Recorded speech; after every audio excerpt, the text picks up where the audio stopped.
जय हिंद दोस्तों, मैं हूं आपका साथी परवेज अहमद। आप देख रहे हैं अपना पसंदीदा शो द पॉलीग्राफ। दोस्तों, इस वक्त पड़ोस बड़ी हलचल है।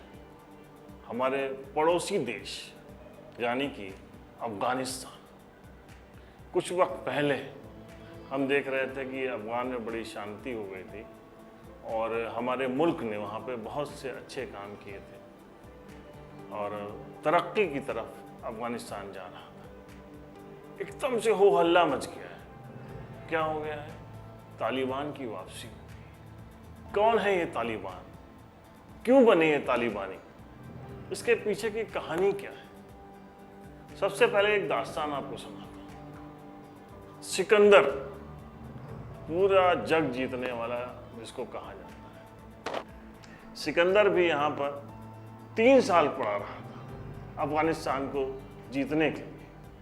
कहते हैं, कहावत है कि जब वो जीत नहीं पाया तो उसने यहाँ की मिट्टी थी वो अपनी माँ को भेजी थी कि ये ऐसी जगह है जहाँ अभी हम पूरी तरीके से मतलब कामयाब नहीं हो पाए।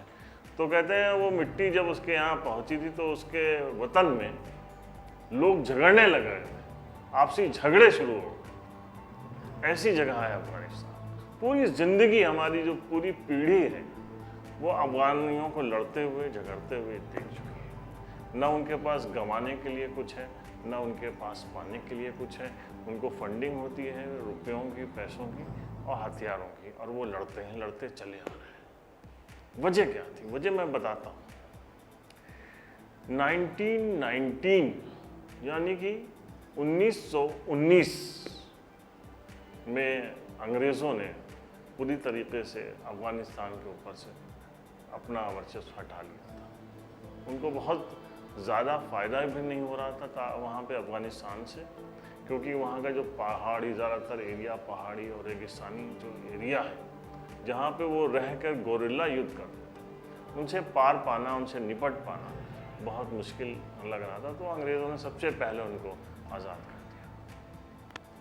उसके बाद से वहाँ पर राजा राजशाही थी, बादशाह होते थे और वो चल रही थी, बादशाही चल रही थी।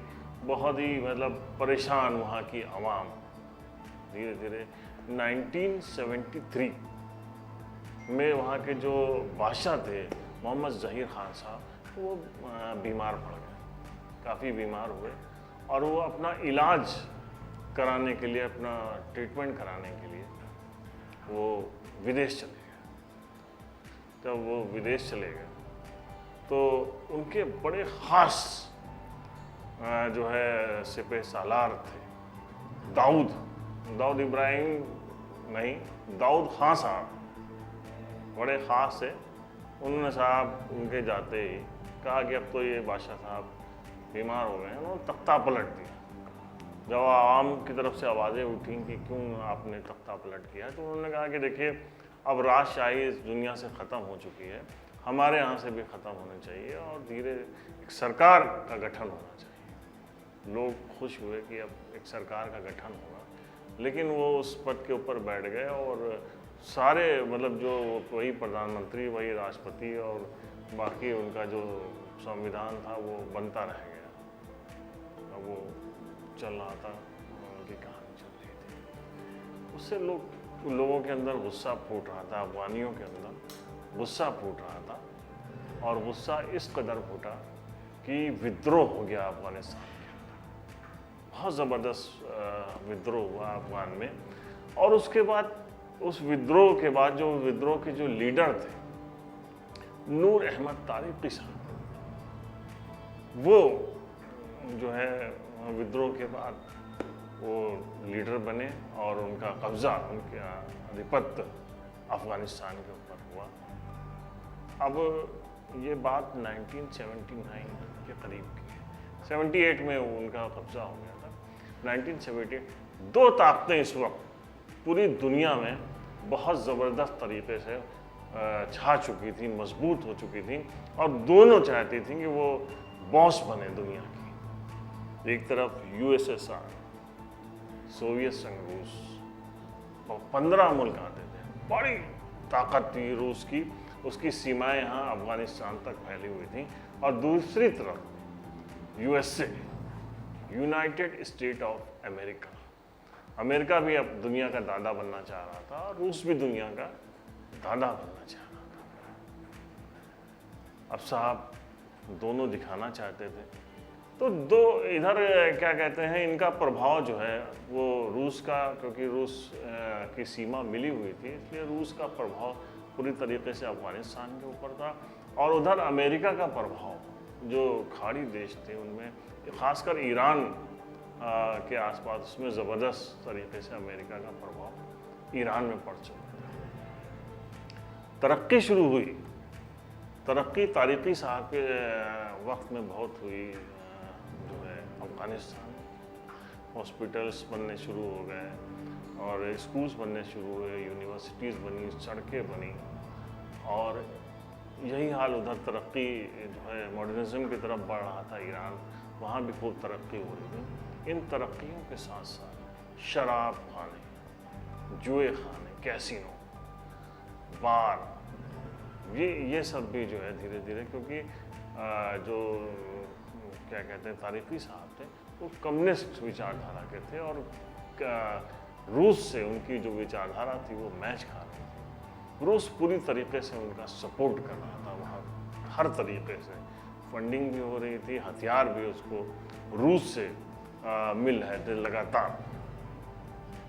इसका फ़ायदा जो है अफगान में हो रहा था। और लेकिन ये जो चीज़ें थी ये रूस को खटक रही थी कि उधर अमेरिका का प्रभाव बढ़ रहा था और अमेरिका को खटक रहा था कि इधर रूस का प्रभाव बढ़ रहा है। और वो दोनों एक दूसरे के दुश्मन थे, एक दूसरे को ख़त्म करना चाहते थे। अब लिहाजा एक चाल चली अमेरिका ने, और हालांकि अमेरिका के ख़िलाफ़ ईरान में जो है विद्रोह फूट चुका था कि ये जो शराब, जुआ, औरतें, अय्याशियाँ और ये सब चीज़ें हुई थी मॉडर्निज्म के नाम पे, इससे उधर विद्रोह जो है फूटा हुआ था। और यही सूरत हाल का मवेश अफगानिस्तान में हुई थी।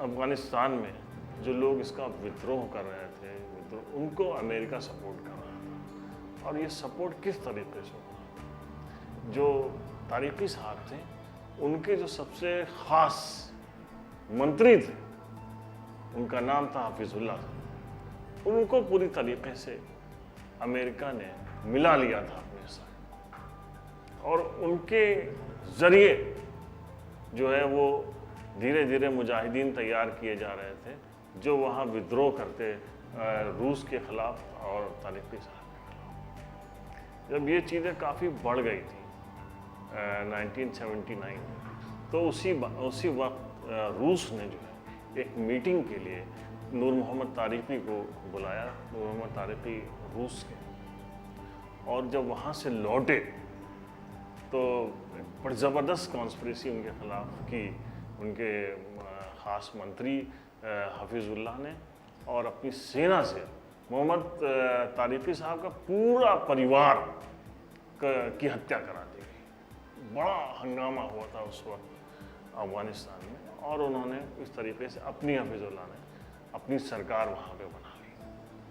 अमेरिका से हथियार आ रहे थे, पैसा आ रहा था, पड़ोसी मुल्क पाकिस्तान की सरहदों का फ़ायदा उठाकर वहाँ पे ट्रेनिंग दिलाई जा रही थी मुजाहिदीन। अब साहब रूस को बिल्कुल इस हरकत से बहुत गुस्सा आया और रूस ने अटैक कर दिया। 1979 से 89 के बीच में ज़बरदस्त तरीके से जो है रशिया की जो फोर्सेस थी वो अफ़गानिस्तान में रहीं, बहुत अटैक किए गए। लेकिन क्योंकि वो ज़्यादातर रेगिस्तान का जो एरिया था और पहाड़ों का जो एरिया, उसके गुफाओं में ये चले जाते थे वहाँ के रहने वाले, और वो उससे अच्छी तरीके से वाकिफ़ थे। पहाड़ों पे रूस की सेना नहीं लड़ पा रही थी, और एक उनके पास बड़े अचूक हथियार भी जो है अमेरिका ने दे रखे थे जिससे वो उनके रूस के हेलीकॉप्टर गिरा देते थे। बहुत कोशिश की लेकिन रूस उनसे पार नहीं पा पाया। रूस नहीं पार पाया। आखिर में 1989 में रूस जो है वो पीछे हट गया।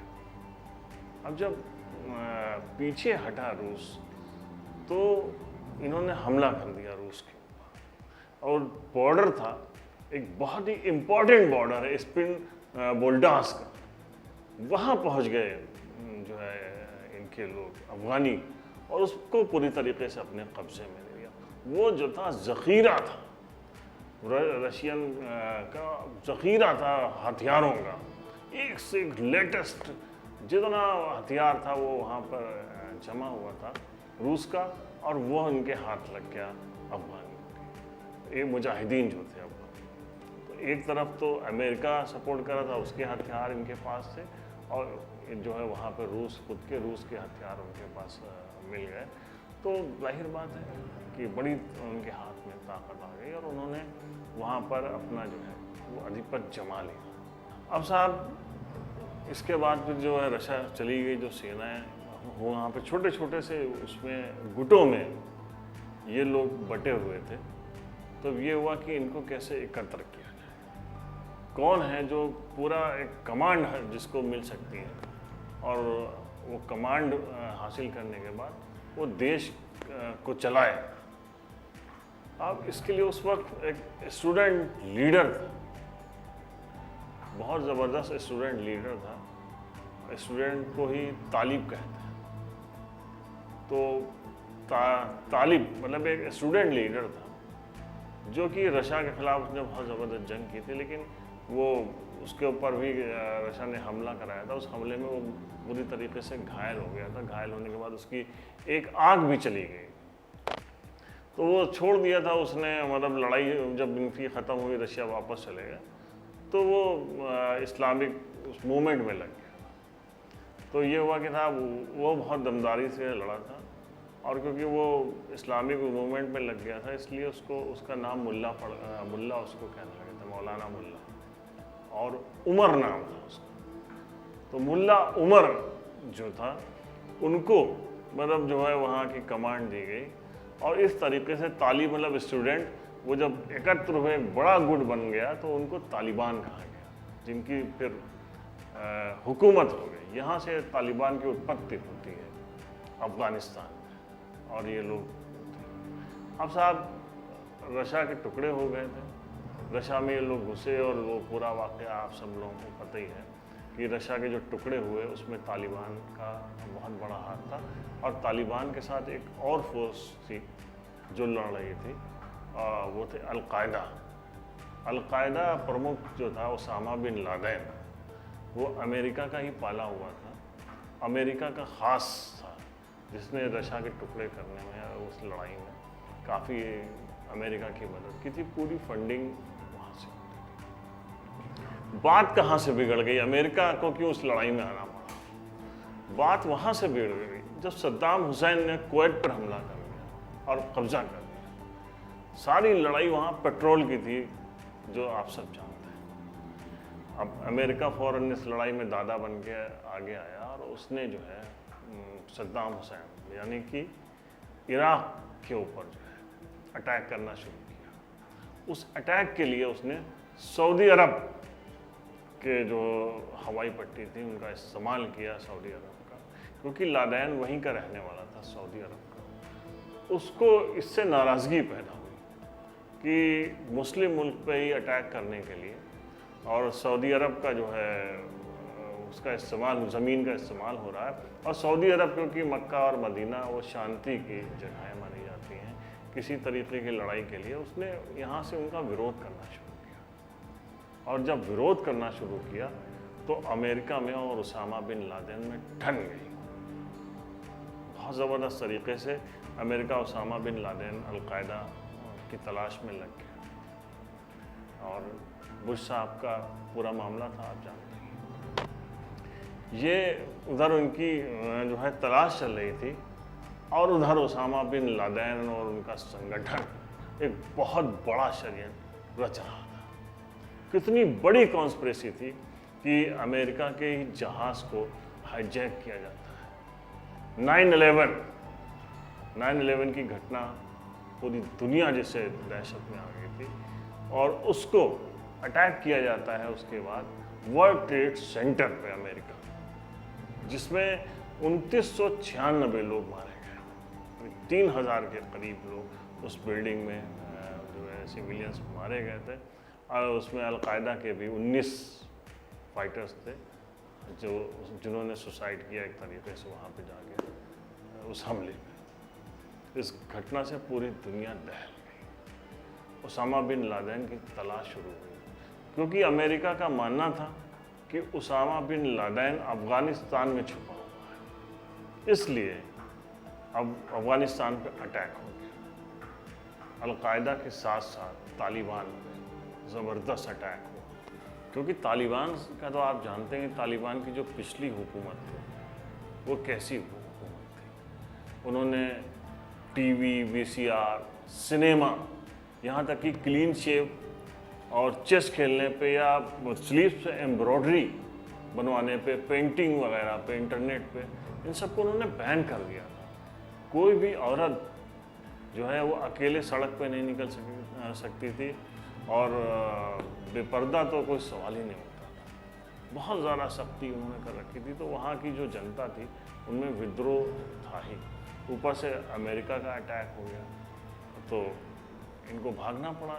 ये फिर जाके अपने पहाड़ी जो है इनके एरिया से उनमें छुप गए। हालांकि अलकायदा के लिए उसामा बिन लादेन के लिए अमेरिका ने अटैक किया था, और उनको उसामा वहाँ नहीं मिला, जो कि शुरू से ये लोग कह रहे थे कि उसामा हमारे पास नहीं है। उसामा बिन लादेन तो मिला पाकिस्तान, और पाकिस्तान में उसको मारा गया था। वो एक मकान में छुपा हुआ। उसके बाद भी ये चलता रहा, और जो सेनाएं थीं वो वहाँ पे जमी रहीं अमेरिका की। अच्छा, इतने साल गुजर गए, 20 साल, 2001 से 2021, 20 साल में जो है बहुत जो है अमेरिका का पैसा जो है मतलब $2 ट्रिलियन पैसा खर्च हुआ सेना के ऊपर अमेरिका का। और अमेरिका की जो आर्थिक स्थिति है वो बहुत ख़राब हो गई, टूट गई। उसके अलावा जो बच्चे थे वो बड़े हो गए, उन्होंने अपने वालिद का, अपने पिता का, अपने फादर का चेहरा नहीं देखा, क्योंकि वो लोग इतने सालों से अफ़गानिस्तान में लड़ाई कर रहे थे। तो बहुत लोग मारे गए। तो ये पूरी तरीके से जो है एक प्रेशर भी पड़ रहा था अमेरिका के ऊपर, और कि जो है क्या उसका नतीजा क्या निकल रहा है। साथ तो डोनाल्ड ट्रंप साहब जो थे, इससे पहले जो राष्ट्रपति थे, उन्होंने 2020 मीटिंग की थी, और उन्होंने कहा था कि अगर आप जो है जो अलकायदा है, अलकायदा से आप दूरी बना लीजिए, तो हम अफ़गानिस्तान से अपनी सेना विड्रॉ करने के बारे में सोच सकते हैं। और उन्होंने तालिबान के साथ कहा कि हम आपको फ्री कर देंगे। ये बातचीत चल रही थी। उसके बाद वहाँ की सरकार गई और नए राष्ट्रपति जो बाइडेन वहाँ के राष्ट्रपति हुए, उन्होंने उसी बात को आगे बढ़ाया, और उसके बाद जो है उन्होंने संधि कर ली और वापसी कर ली अफ़गानिस्तान से। इसका फ़ायदा सीधे तौर पर मिला तालिबान को। एक खेल यहाँ पे किया अमेरिका ने खेल ये किया कि जाते वक्त अपने सारे हथियार वहीं छोड़ दो। वजह क्या है? हथियार रहेंगे, लड़ोगे तो विनाश होगा, जो कि हमेशा से बड़े मुल्कों का एक खेल रहा है। साहब रवाना हो गए वहाँ से, लेकिन एक बार फिर हथियार दे गए। हथियार मिलते ही जंगलों में, पहाड़ों में छुपे जो अलकायदा के 80,000 फाइटर्स जो हैं अलकायदा के, उन्होंने एक एक प्रांत से करते हुए तो पूरे अफ़गानिस्तान में अपना कब्ज़ा जमा लिया। और उसके बाद फिर जो है जो स्पिन बोर्डास है, जो चेक पोस्ट है सबसे बड़ा रशिया का, वो सारा ट्रेड वहाँ से इन्होंने वहाँ पे कब्ज़ा जमा लिया। अब साहब क्या कहते हैं, इससे प्रभावित कौन कौन? सबसे पहले रशिया, जो कि सबसे पहली लड़ाई जिसकी शुरुआत हुई थी, सबसे पहली लड़ाई की शुरुआत हुई थी इनकी तालिबान के साथ। तो रशिया ने कह दिया कि साहब अब हम आपसे नहीं लड़ना चाहते, आप हमारे मुल्क में मत आइएगा, हम आपसे किसी तरीके की लड़ाई नहीं चाहते, आप कब्ज़ा करो, सरकार बनाओ, सरकार चलाओ, हम आपके साथ, हम आपको रिकॉग्नाइज करें। ठीक है, अमेरिका पहले ही वापस जा चुका है। अब साहब चाइना तो हमेशा से, चाइना के भी जो कुछ एरियाज थे जहाँ पे मुस्लिम पे बड़ा जो है जुल्म की कहानियाँ आती रहती थी, और उनके सपोर्ट में थोड़ा थोड़ा सा जो है आना शुरू कर दिया था तालिबान ने। तो उन्होंने सोचा कि इस लड़ाई, क्यों हम इस लड़ाई को बढ़ाएंगे, इसलिए उन्होंने एक तो इस लड़ाई को ख़त्म करने के लिए, दूसरी वहाँ से जो है उनका जो ईरान का पूरा रास्ता है वो ट्रेड के लिए बहुत आसान जो है तालिबान के साथ हो जाए। इसलिए उन्होंने जो है कहा कि नहीं, हम जो है आपकी मान्यता देंगे आपकी सरकार। पाकिस्तान तो किसी तरीके से भी वो लड़ने की पोजीशन में ही नहीं है, जिनके हालात जो हैं। और उसके अलावा चाइना और पाकिस्तान की दोस्ती, इस वक्त जो नई दोस्ती गढ़ी गई है, उसके पॉइंट ऑफ व्यू से भी उन्होंने कहा कि हम आपके साथ आपको मान्यता देंगे। सऊदी अरब, यूएई पहले ही मान्यता दे चुके थे उनको, अब भी इस बार भी देने के लिए तैयार है। उधर जो है ईरान। तो साहब अब बचता क्या है? हिंदुस्तान में एक प्रॉब्लम उनसे हमारे यहाँ क्रिएट हो रही है बहुत सालों से। वो ये है कि अफ़गानिस्तान में जो है अफ़ीम की खेती बहुत ज़बरदस्त तरीके से होती है। तो जो मादक पदार्थ है वो वहाँ के पाकिस्तान के रास्ते पंजाब में बहुत पहुँचता है।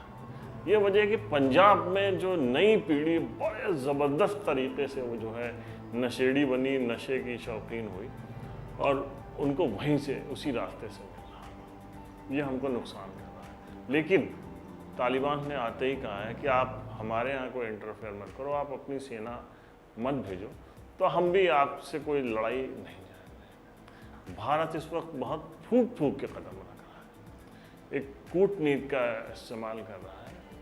आगे की क्या रणनीति भारत बनाएगा, किस तरीके से, हालांकि जो इसे अफगानी सरकार थी वहाँ तक, उसको बहुत सपोर्ट भारत ने किया था। वहाँ की क्रिकेट टीम को तो बाकायदा इंडिया में रह के उनकी टीम यहाँ प्रैक्टिस कर रही थी, सारी फैसिलिटीज़ उनको भारत सरकार ने मुहैया कराई थी। लेकिन पराई आग में एकदम से कूदने का कोई औचित्य नहीं बनता है, इसलिए भारत बहुत फूक के कदम उठा रहा है। लेकिन क्योंकि भारत ने वहाँ पे जो है बिजली का बहुत बड़ा प्लांट लगाया था, उनकी संसद बनवाई, उसमें पैसा लग रहा था भारत का है। भारत ने बड़े अच्छे अत्याधुनिक हेलीकॉप्टर उनको दिए थे। तो ये सारी मदद भारत ने की थी। लेकिन अभी इस वक्त बहुत सोचने का विषय है कि भारत किस तरीके से उनसे जो है मोर्चा लेता है, वहाँ जाता है। ये बड़े लेवल के ऊपर इस पर विचार किया जा रहा है। इन सब के पीछे जो एक बात समझ में आती है वो यही है कि जो ये बड़े मुल्क अमेरिका और रूस, जो अपने को दादागिरी उन्हीं के द्वारा तैयार की हुई, पोषित की हुई लोग हैं। अब हालांकि इस पर जो सरकार में आए हैं तो उन्होंने अपना थोड़ा लिबरल चेहरा दिखाने की कोशिश की है तालिबान ने। वो कह रहे हैं कि इस बार हम औरतें भी सरकार में शामिल हो सकती हैं।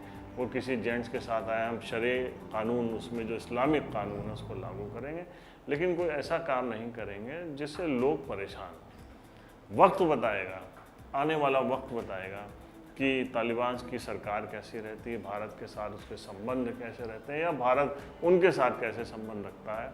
उम्मीद की जा रही है कि चाइना और पाकिस्तान, जो कि हमारे पहले ही जो है दुश्मन है, तो हम बॉर्डर पे तीसरा दुश्मन नहीं तैयार करेंगे, लेकिन उनसे निपटेंगे बहुत अच्छे तरीके से। इस भरोसे के साथ मैं आपसे विदा लेता हूँ। अगले एपिसोड में फिर मुलाकात होगी। जय हिंद, जय भारत।